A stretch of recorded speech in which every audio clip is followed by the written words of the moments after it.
Welcome to the Man Cave Podcast with Dan Casper. It's time for Inside the Training Room with Dr. Crow, Chippewa Valley Orthopedics and Sports Medicine. How you doing, Doctor?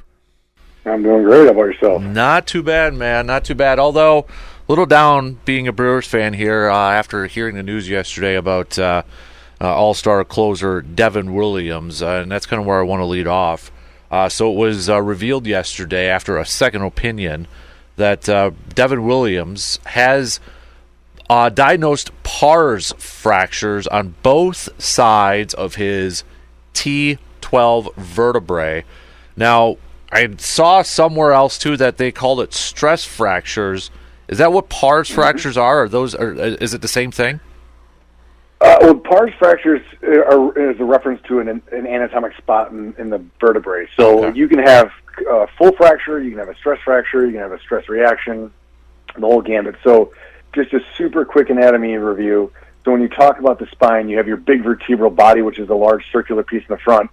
Then there's a little kind of hole behind that, which is where the spinal cord runs and the nerves. And then on the back side of that is basically these sets of facets. So think of them kind of like, I guess, shingles stacked on top of each other. So it's how each vertebrae links to the one above and below it. So each vertebrae has a facet that goes up and a facet that goes down. And there's a thin area of bone that sits between those facets that's called the pars intraarticularis. Well, there's a lot of different reasons that it can happen, but in this case, it's likely due to repetitive hyperextension activity creates a stress fracture. Now, it can go to the point where it fully breaks, but it sounds like, from what I was reading, it's not a full fracture. It's the beginning of it. So, and again, a stress reaction and stress fracture. So generally, you shut down the activities that aggravate, let the bone heal, and then it heals completely. And so it should be something that goes, unless he has some kind of predisposing factor that resulted in it, it should go away and go away for good. So that's kind of what I was going to ask you, too. I mean, stress fracture in your back for a pitcher, I mean, do you think it just probably from the motion of being a pitcher and it just kind of developed into that? Yeah, almost certainly. I mean, there's a clear link between really significant hyperextension activities with the back. So the most common athletes we see with this are athletes like gymnasts and wrestlers that do a lot of significant back extension. If you think about a pitching motion, when they're in the extreme, I mean, if you look at them from the side, there is hyperextension going on, right? As they come through, they're driving the arm and use their legs to push. It creates an extension moment on the back.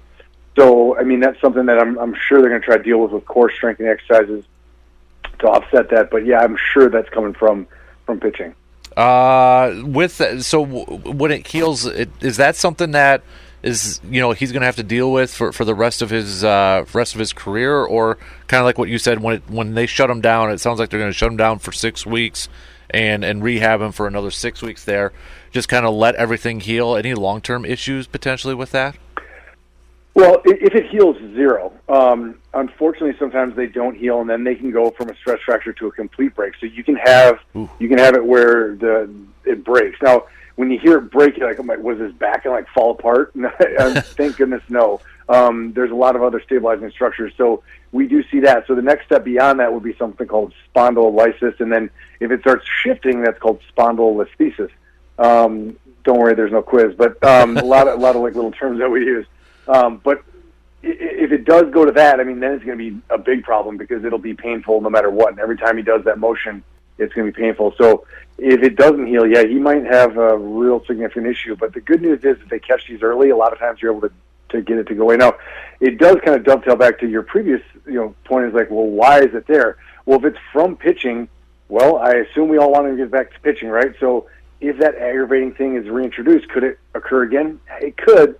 But again, like I said, I think they're probably going to do a lot of things. They're going to try to negate the risk factors. Again, likely it's going to be a lot of core strengthening to try support the back so the stress doesn't go through the bone, it goes more through the musculature around it. Is it one of those that is kind of hard to initially find on an MRI? Because, reading a little bit about it, he was going through some back stuff in September.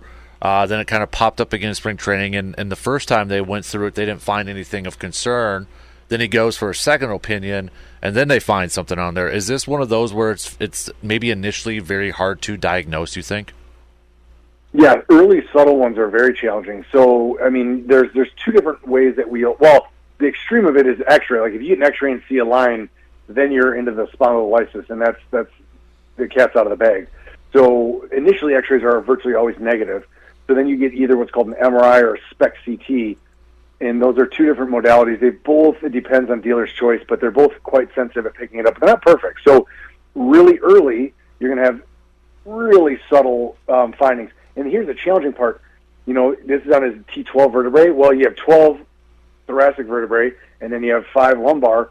So you have a whole bunch of different spots. And, you think you'd be able to pinpoint where it hurts in the back. You get a general area. I mean, you're looking at 3, 4, 5 vertebrae in that window that could be the culprit. So it's not always easy to pinpoint. Like a knee, for example, you only have one right one and one left one. So when we're looking, we can really focus in. The back, it's a little more challenging. So it's possible, number one, that it was subtle and hadn't really become obvious on the first MRI, and it progressed. The second one, bam, there it is. Or maybe they converted from an MR to a SPECT CT and they just noted on the other one.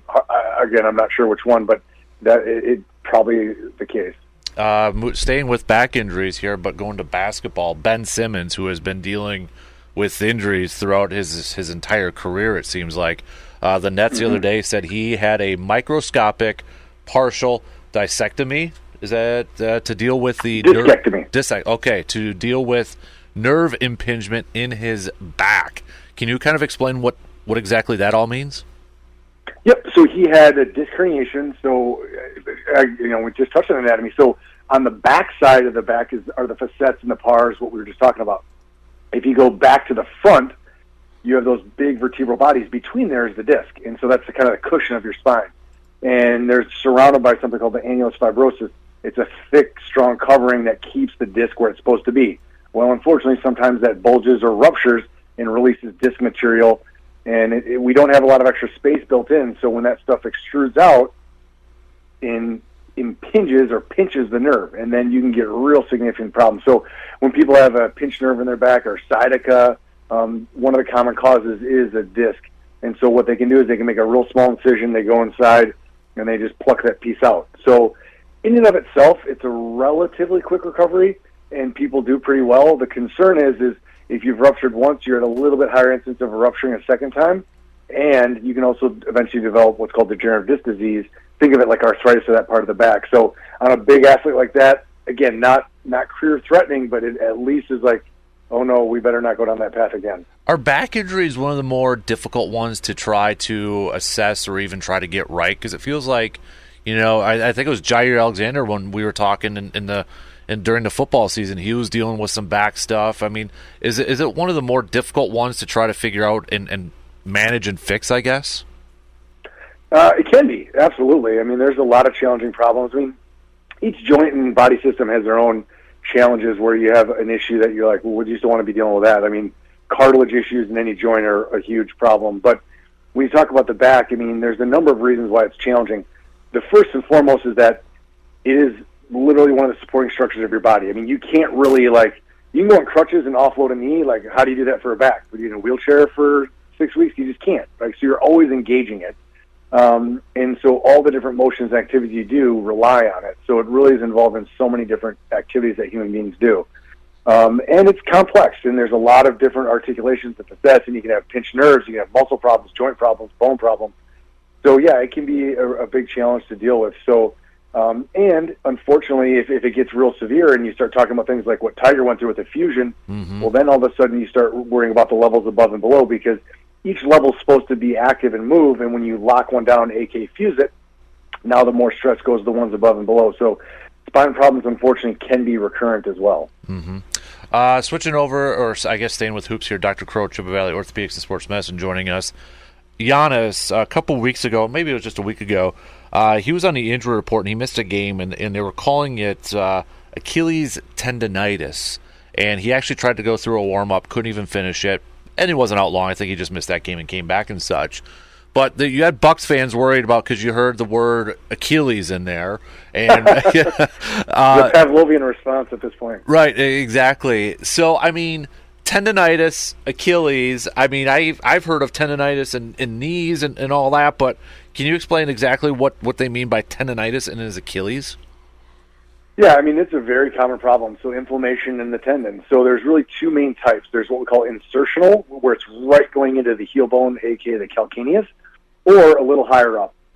An athlete like this, it's likely non-insertional, so it's maybe a centimeter or two above where it inserts on the heel bone. And so you just get inflammation. It's from repetitive use, and obviously these basketball players are running and jumping repeatedly. So it's something that we see, again, fairly commonly.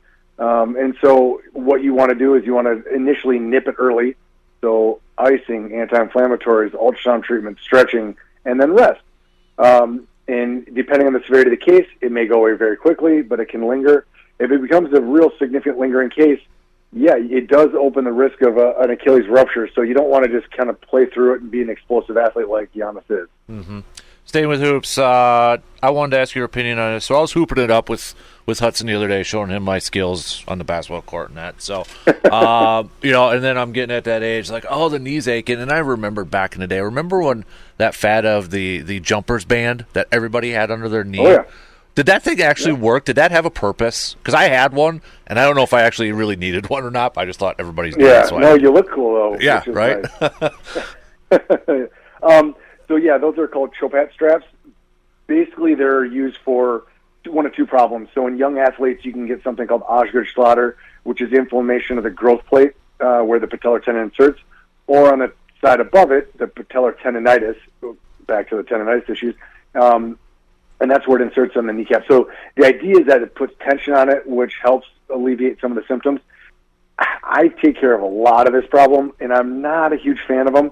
Some people do like them. Some people say it makes it worse. So I tell them, hey, if you want to try it, but I find it to be a mixed bag. But again, some people I think use it for flair. But I will say some people do find it useful. Last question for you, and I'm going to put you in the position as maybe the head team doctor of an NFL team, and your team is interested in signing a guy that we've talked a whole lot about, David Bakhtiari. And what would be some of the things, if you were to bring him in and examine him and how his knee was going, what would be some of the main things you would be looking at that, before your team would decide to potentially sign him? First thing, you're going to get x-rays and MRI. So you got to see how the joint's holding up on x-ray, and then the MRI, look at that, what, again, we all assume, actually now we know, was a cartilage lesion. So we were kind of right when we were guessing all along. And so if that lesion looks like it's filling in and looks okay and there's not a lot of edema in the bone behind it, and you don't see effusion or fluid on the knee, then you could say, hey, maybe this is doing all right. And I think you could take a gamble on it, understanding that that could go backward.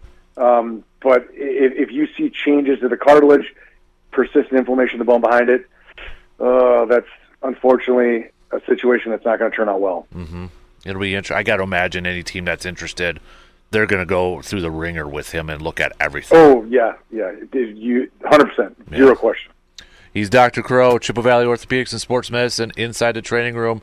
Man, appreciate it as always. Always great to catch up with you, buddy. And you have a good weekend, and we'll catch up again soon, okay?